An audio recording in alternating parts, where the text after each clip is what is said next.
कक्षा 10वीं वाले विद्यार्थियों को अध्याय 5, 6, 7 से आईएमपी प्रश्न बता देता हूँ। हो सकता है ये जो अध्याय जो मैं आपको बता रहा हूँ, ये अध्याय आपके बुक में या गाइड में कोई दूसरे स्थान पे दिया होगा, ठीक है? लेकिन आपको नाम किसमें ढूँढना है? मानव संसाधन वाले अध्याय में आपको इन प्रश्न को ढूँढना है, ठीक है? जहाँ भी रहे अध्याय उसी में आपको ये सारे प्रश्न मिलेगा। आपको कितना पढ़ना है मैं आपको बताऊँगा, बहुत ज़्यादा नहीं पढ़ना है। जो मैं आईएमपी टिक कर रहा हूँ ना, बस उतने को ही आपको पढ़ना है। और जब बोर्ड एग्ज़ाम होगा उस समय मैं इसे और कम कर दूँगा। फिलहाल अभी तो इतना पढ़ना ही पड़ेगा आपको, ठीक है? ये आपके लिए बहुत इम्पोर्टेंट है क्योंकि हम किसी को भी नहीं छोड़ सकते, अगर पूरे में पूरे नंबर लाना है तो। क्योंकि बोर्ड एग्ज़ाम के समय अगर मैं पेपर देता हूँ उस समय, मतलब आईएमपी टिक कराता हूँ, तो वहाँ पे 50 में 40 से 45 नंबर के आने की संभावना होता है। यहाँ पे क्या होता है 75 में 70 या 70 में 75 में 75 नंबर आने की संभावना होता है अभी। तो 20-40 नंबर 30 नंबर के आसपास को अभी कटौती मत करो, अभी पूरा पढ़ो, ठीक है? आईएमपी टिक को। और बाद में जब होगा ना तो जो कम पाना चाहते हैं तो उनके लिए कम वाला टॉपिक मिल जाएगा, लेकिन इसमें ज़्यादा फंसता है। इसीलिए आप इनकी अच्छे से तैयारी करना, जो बता रहा हूँ मैं अभी से रट के रख लो, बहुत अच्छी बात है। प्री बोर्ड में यहीं से प्रश्न आएगा, वार्षिक में भी यहीं से प्रश्न आएगा। देखो आपको पढ़ना कौन कौन से है इस अध्याय में, ये इम्पोर्टेंट नहीं है, ठीक है? इसे इसलिए मैं दे दिया हूँ क्योंकि ये प्रश्न नहीं आएगा। ये 2-2 नंबर के प्रश्न पहले आते थे, लेकिन कटा दिए, मतलब हटा दिए इसे। यहाँ पे जो 2 नंबर के बता रहा हूँ, जीवन प्रत्याशा किसे कहते हैं, ठीक है? ये नहीं आएगा। न ही जनसंख्या में कौन-कौन से आंकड़े प्राप्त होते हैं, ये भी नहीं आएगा। राइट मैंने किया है, सिर्फ़ इस वजह से राइट किया है, क्योंकि ये जो है ना आधा टॉपिक जो है बड़े प्रश्नों का ही उत्तर है ये, ठीक है? तो बड़े प्रश्नों के उत्तर के कारण यहाँ पे टिक कर दिया गया है इसे। देखते हैं प्रश्न क्या है, जीवन प्रत्याशा किसे कहते हैं? तो जीवन प्रत्याशा जन्म के समय से एक व्यक्ति के औसत जीवन काल को दर्शाती है। याद नहीं करना है आपको, मैं सिर्फ पढ़ के बता दिया, बस इतना ही आपको सुन के इसे समझना है, क्योंकि ज़्यादा इसमें इम्पोर्टेंट टॉपिक नहीं है। जनसंख्या में कौन-कौन से आंकड़े प्राप्त होते हैं? तो देखो कौन-कौन से आंकड़े प्राप्त होते हैं, ये अपने शब्दों में भी लिख सकते हो। जो चीज़ हम देखते हैं ना, उसे हम उत्तर में लिख सकते हैं।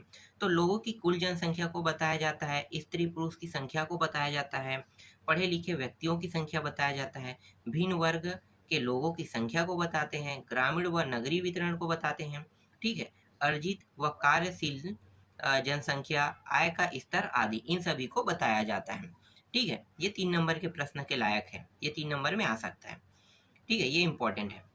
वर्तमान में भारत की जीवन प्रत्याशा कितने वर्ष है? तो यहाँ पे 64 वर्ष लिखना है।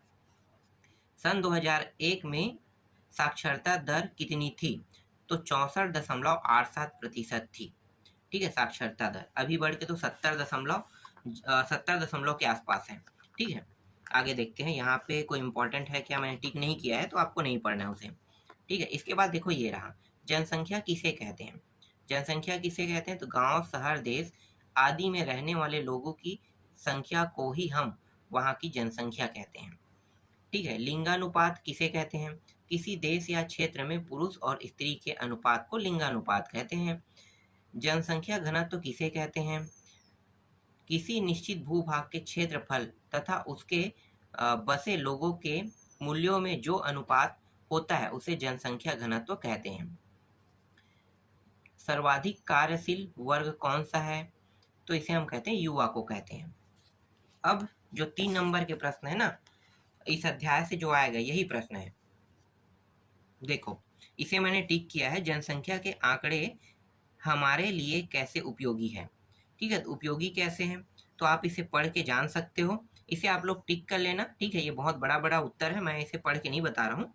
पढ़ूँगा तो ऐसे बहुत सारे प्रश्न हैं, ठीक है? तो ये आपको टिक करना है, आपको मिलेगा कहाँ पे? मानव संसाधन वाले अध्याय पर ही ये प्रश्न मिलेगा, ठीक है? इसके बाद देखो, बढ़ती हुई जनसंख्या ही पूरे विश्व के विकास में बाधक है। क्या आप इस कथन में सहमत हैं? तो ये इसको भी आपको देखना है, ठीक है? इम्पोर्टेंट क्वेश्चन है। इसका भी उत्तर मैं आपको दिखा देता हूँ, ठीक है? ये इम्पोर्टेंट है, बहुत इम्पोर्टेंट प्रश्न है, जितना मैं बता रहा हूँ उतना। आपको इन सभी की अच्छे से तैयारी करना है और अभी से करोगे तो और अच्छा नंबर मिलेगा। आप 75 में 75, 70 में 70 ला सकते हो, अभी से करोगे तो। ये भी प्रश्न इंपॉर्टेंट है, इसको भी मैंने टिक किया है। ठीक है, जरूरी नहीं है कि कोई सन में आए सिर्फ वही प्रश्न आते हैं, ऐसा नहीं है।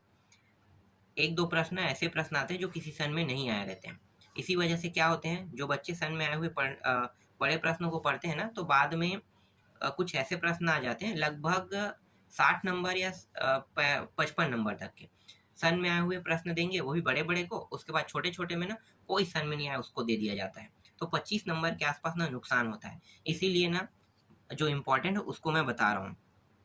किसी देश में लिंगानुपात कम होने पर क्या होगा, ठीक है, ये इंपॉर्टेंट है, इसको देख लेना, बड़ा उत्तर इसका, इसलिए मैं बता नहीं रहा हूँ। लेकिन एक दिक्कत होता है कि स्त्री पुरुष का ना अनुपात गड़बड़ा जाता है अगर लिंगानुपात कम रहता है, तो ये उसका मेन उत्तर है उसका। ठीक है, देखो नेक्स्ट, सन 2011 में भारत का लिंगानुपात 1940 है, किंतु 06 मतलब 0 से लेकर 6 वर्ष के आयु वाले ना वर्ग में यह 914 है। इसके क्या कारण हो सकते हैं, तो इसका उत्तर आप देख लो। ठीक है, 3 नंबर का प्रश्न है।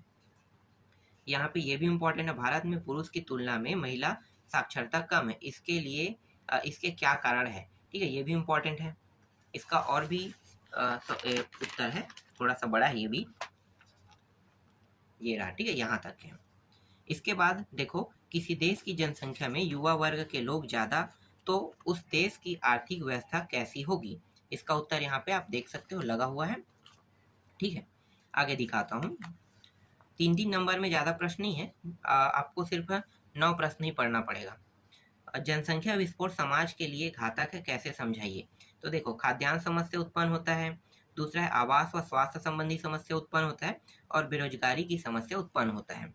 फिर निम्न जीवन स्तर, ये भी ठीक है, ये कारण है इसका। तो इसके अंदर में जो लिखा है आपको पढ़ लेना है। जनसंख्या से कौन कौन से आंकड़े प्राप्त होते हैं, इसको भी आपको टिक कर लेना। अगर आपके पास परीक्षा बोध है इसी वर्ष के, तो बहुत अच्छी बात है, आप लोग लगातार इसे टिक करते जाओ, देखते जाओ वीडियो को, टिक करते जाओ। ठीक है, जो जो टफ लगेगा उसको बाद में हम देख लेंगे। 9 प्रश्न टिक हो गया। अब देखो, दीर्घोत्तरी मतलब जो 4 नंबर के प्रश्न आएगा उसमें कौन कौन से आ सकते हैं। इसमें 4 ही प्रश्न है और ज्यादा नहीं पढ़ना है 4 नंबर के। पहला, ये लिंगानुपात के आरेख को देखकर नीचे दिए गए प्रश्नों को उत्तर दीजिए। तो ये आरेख को आपको देखना है। यहाँ पे पहला प्रश्न ये है, इसका उत्तर देना है आपको। ठीक है, दूसरा क्या है, यहाँ पे इसका उत्तर देना है। ठीक है, 4 नंबर के प्रश्न में ये प्रश्न आ सकता है। और एक और है, देखो तीसरा भी है इसमें प्रश्न, तो इन तीनों का उत्तर आपको देना है। ठीक है, इसके बाद देखो दूसरा प्रश्न, भारत एक समृद्धशाली देश है, इसके निवासी निर्धन है, विस्तार से वर्णन कीजिए। ठीक है, तो यहाँ पे तीव्र जनसंख्या के कारण है। ठीक है, एक कारण हो गया। दूसरा बेरोजगारी है, ये बेरोजगारी। तीसरा गरीबी है। चौथा कौन सा है, प्राकृतिक साधनों का अपूर्ण विदोहन। ठीक है, ये 4 लिख सकते हो, और अंतिम अगर लिखना चाहो तो निम्न स्वास्थ्य स्तर को भी लिख सकते हो। 4 लाइन में 4 नंबर आपको, मतलब 4 टॉपिक में 4 नंबर मिल जाएगा। ठीक है, क्योंकि इससे 4 नंबर के प्रश्न आएंगे। और भारत में जनसंख्या के घनत्व में इतनी अधिक विविधता क्यों पाई जाती है। ठीक है, ये भी प्रश्न आप देख लो। तो एक है भूमि का उपजाऊपन होना। ठीक है, दूसरा क्या है, इसी में वर्षा की मात्रा, जलवायु, परिवहन के उन्नत साधन और औद्योगिक विकास। ठीक है, ये 5 टॉपिक है। चलो आगे देखते हैं। और ये रहा ग्रामीण व नगरीय जनसंख्या में अंतर। ठीक है, तो ये अंतर पूछेगा तो आपको ये उत्तर आपको देना है। ठीक है, आपको पूरा दिखाई दे रहा है क्या क्या अंतर है। आपको पता है कि गांव में बहुत सी चीजें नहीं मिलती, एक अंतर तो यही है, पर जबकि शहरों में साधन हमें उपलब्ध हो जाते हैं। इसीलिए बहुत सारे लोग क्या करते हैं, शहरों में रहते हैं, गाँव के मुकाबले शहरों में रहते हैं। जब आपको कोई प्रोडक्ट खरीदना होता है या सामान खरीदना होता है तो हम कहाँ जाते हैं, शहर जाते हैं ना, क्योंकि गांव में वो उपलब्ध नहीं होता है। तो ये सब अंतर है नगरीय जनसंख्या और ग्रामीण जनसंख्या में। आप अपने हिसाब से यहाँ पे लिख सकते हो। इसके बाद और है क्या, हाँ 1-2 प्रश्न और है। देखो ये वाला है, इसके आने की संभावना बहुत कम रहता है, ये वाला प्रश्न, ये वाला। ठीक है, लेकिन संख्या कम है इसलिए मुझे इसे देना पड़ गया, ये वाला। ठीक है, देख लेना, छोटा छोटा उत्तर है इसका। फिर यहाँ पे देखो ये वाला प्रश्न, भारत की जनसंख्या नीति के प्रमुख विशेषताओं का वर्णन कीजिए। ये प्रश्न इंपॉर्टेंट है। और अंतिम प्रश्न ये है, जनसंख्या के असमान वितरण के क्या कारण है। ठीक है, इतने को आपको टिक कर लेना है और टिक करके अच्छे से तैयार कर लेना है। चलो आगे दिखाता हूँ अब अध्याय में। नेक्स्ट अध्याय हमारा मानव अधिवास। देखते हैं, ये वाला अध्याय है मानव अधिवास। ठीक है, इससे प्रश्न आएगा 3 नंबर और 5 नंबर के प्रश्न आएगा इस अध्याय से। तो 3 नंबर और 5, 1 नंबर का कोई प्रश्न नहीं आएगा, आपको पढ़ने की जरूरत ही नहीं है इसमें। ठीक है, होगा तो मैं आपको बाद में बता दूंगा। चलो यहाँ पे जो जो मैंने टिक किया ना सिर्फ उसी को पढ़ना है। यहाँ पे देखो ये 3 नंबर में है, ज़्यादा प्रश्न नहीं पढ़ना है। यहाँ पे अधिवास किन किन आवश्यकताओं की पूर्ति करता है, ये प्रश्न आपको देखना है। बहुत आसान प्रश्न, देखो ये जो अधिवास है ना किन किन आवश्यकताओं की पूर्ति करता है और मानव के लिए आवास क्यों आवश्यक है, ये दोनों एक ही टॉपिक है, अलग अलग नहीं है। देखो आवश्यकताओं की पूर्ति करना और आवास क्यों आवश्यकता है, दोनों एक ही प्रश्न है मान लो। ठीक है, क्यों? क्योंकि जो धूप होता है, धूप होता है, आंधी होता है, तूफान, ठीक है, ठंडा, तो जो जैसे जैसे मौसम परिवर्तन होते रहता है तो क्या होता है, आवाज जो है हम इन सभी चीजों से हमारी क्या करता है, सुरक्षा करता है। तो दोनों का उत्तर यही होगा। इसका भी मानव के लिए आवास क्यों आवश्यक है, अधिवास किन किन आवश्यकताओं की पूर्ति करता है, दोनों का उत्तर वही है। ठीक है, उसके बाद आप इसमें लिख सकते हो कि इन सभी से सुरक्षा करता है, क्यों आवश्यक है, हो गया। ठीक है, और हम जो अधिवास है, जहाँ पे अधिवास मतलब हमारा घर ना, तो जहाँ पे हम रहते हैं उसमें हम अपने कीमती वस्तुओं को रखते हैं। ठीक है, ये सब चीज आप लिख सकते हैं, कीमती वस्तुओं को रखना, दोनों को ना मिला जुला के इसका उत्तर बनाना। ठीक है, दोनों सेम है, अलग नहीं है। तो जो मैं बता रहा हूँ ऐसे ही आपको लिखना है, हम अपनी कीमती वस्तुओं को रखते हैं और घर घर में ही हम बहुत सारी चीज़ों को और रखते हैं ना, जैसे जानवर उनवर। तो ये सब क्या है, इसके लिए आवश्यक है। जब हम अच्छे रहेंगे तो बाकी चीज़ों भी अच्छे से रहेगा ना, तो ये चीज़ों को आपको इसमें लिखना है। ठीक है, आगे देखो। देखो यहाँ पे राजस्थान के मकानों की विशेषता लिखिए। ठीक है, तो बहुत आसान प्रश्न है। वहाँ के ना राजस्थान में गर्मी बहुत पड़ता है, मैं ऐसे ही आपको बता देता हूँ। राजस्थान में बहुत ज़्यादा गर्मी पड़ता है क्योंकि वहाँ पे रेत पाया जाता है और रेत में क्या होता है, रेत बहुत तेजी से गर्म हो जाता है। तो इसलिए क्या होता है, वहाँ के जो मकान बने रहते हैं ना, उसमें खिड़की के ऊपर क्या बोलते, वेंटिलेटर, इंग्लिश में उसे वेंटिलेटर बोलते हैं। ठीक है, तो वेंटिलेटर बनाया जाता है, जो हम एजास्ट लगाते हैं नहीं घरों में, तो उसके लिए हम लोग थोड़ा सा खिड़की जैसा बनाते हैं, तो उसे वेंटिलेटर कहते हैं। तो वेंटिलेटर ऊपर में बनाया जाता है, जिसे हम शायद सज्जे कहते हैं। ठीक है, तो ऐसे कुछ बनाए जाते हैं जिससे आसानी से ना हवा आर पार हो जाए। ठीक है, और टैंक बनाए जाते हैं नीचे में पानी को रखने के लिए, क्योंकि वहाँ पानी बहुत कम गिरता है। तो जितना पानी गिरता है उसे रिसोर्स के रूप में जमा किया जाता है, जिसे स्थानीय लोग टाँका कहते हैं। ठीक है, स्मार्ट सिटी की अवधारणा को समझाइए। तो स्मार्ट सिटी जो है ना, जब बीजेपी की सत्ता आई थी 2014 में, तो 2015 या 16 में स्मार्ट सिटी की घोषणा की थी। तो 100 स्मार्ट सिटी की घोषणा की गई थी। ठीक है, तो ये वही टॉपिक है। आगे देखते हैं, मानव अधिवास को प्रभावित करने वाले 3 कारकों को उदाहरण सहित समझाइए। ठीक है, और ये प्रश्न भी वही है, दोनों प्रश्नों को अलग अलग नामों से दिया जाता है लेकिन दोनों एक ही प्रश्न है। ठीक है, तो यहाँ पे देखो, एक जलवायु होगा, एक है धरातलीय स्वरूप होगा, और एक जो है यहाँ पे खनिज एवं शक्ति संसाधन होगा। ठीक है, तो ये इसको भी आपको देखना है। इसके बाद देखो यहाँ पे, जलवायु के विभिन्न घटक किस प्रकार मकान के निर्माण को प्रभावित करते हैं, स्पष्ट कीजिए। ठीक है, अगर बारिश होगा और बारिश के समय में अगर मकान बनाओगे तो नुकसान तो करेगा ना, तो ये वही चीज़ है। ठीक है, आगे दिखाता हूँ। ग्रामीण अधिवासों की कोई 5 समस्याएं बताइए। ठीक है, 5 समस्या बहुत ज़्यादा होता है, जो आज भी देखने को मिलता है, बहुत हद तक के कम हो गया है, क्योंकि आवागमन के साधनों का अभाव व कमी। ठीक है, जब से बीजेपी की सत्ता आई है तब से सड़क निर्माण में बहुत ज़्यादा ना विकास हो रहा है।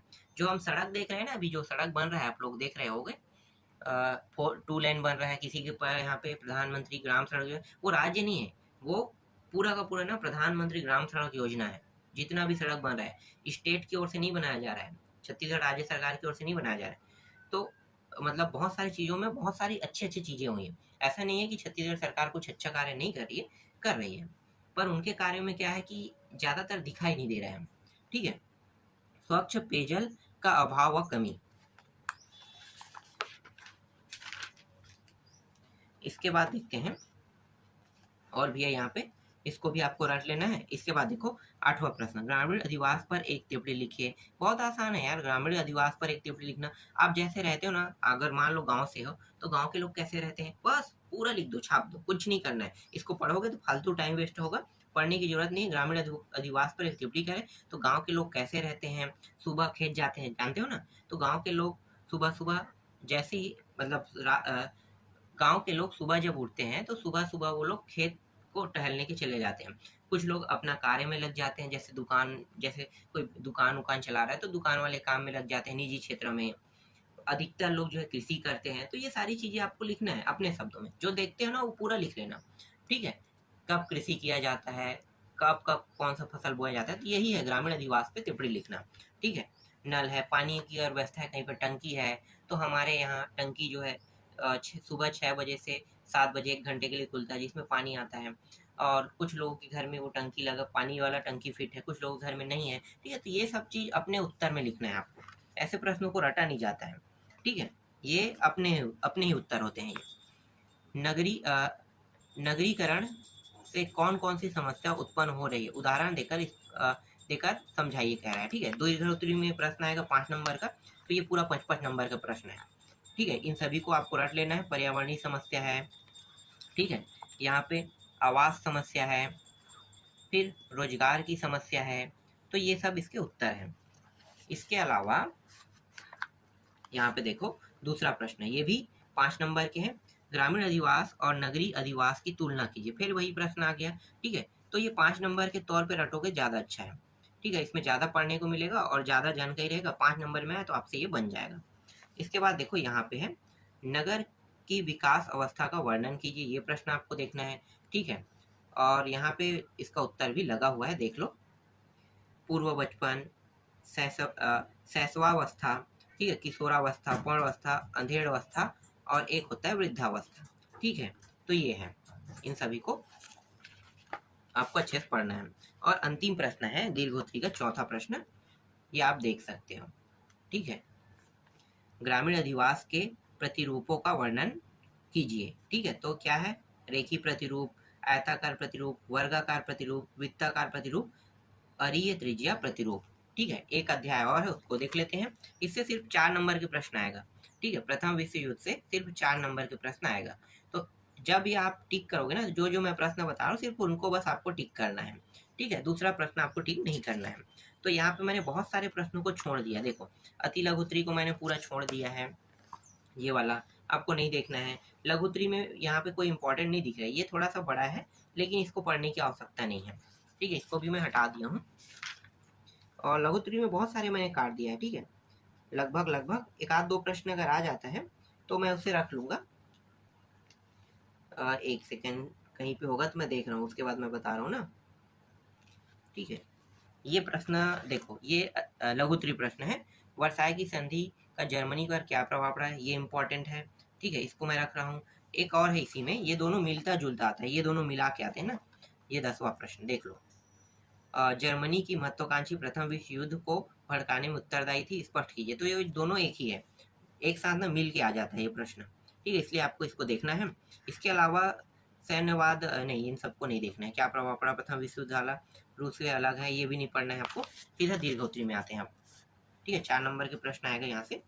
तो 4 नंबर के प्रश्न में ये प्रश्न इंपॉर्टेंट है, सैनिकों की दशा सुधारने के लिए क्या कदम उठाया जा रहा है, इसको आपको पढ़ना है, ठीक है, इंपॉर्टेंट है।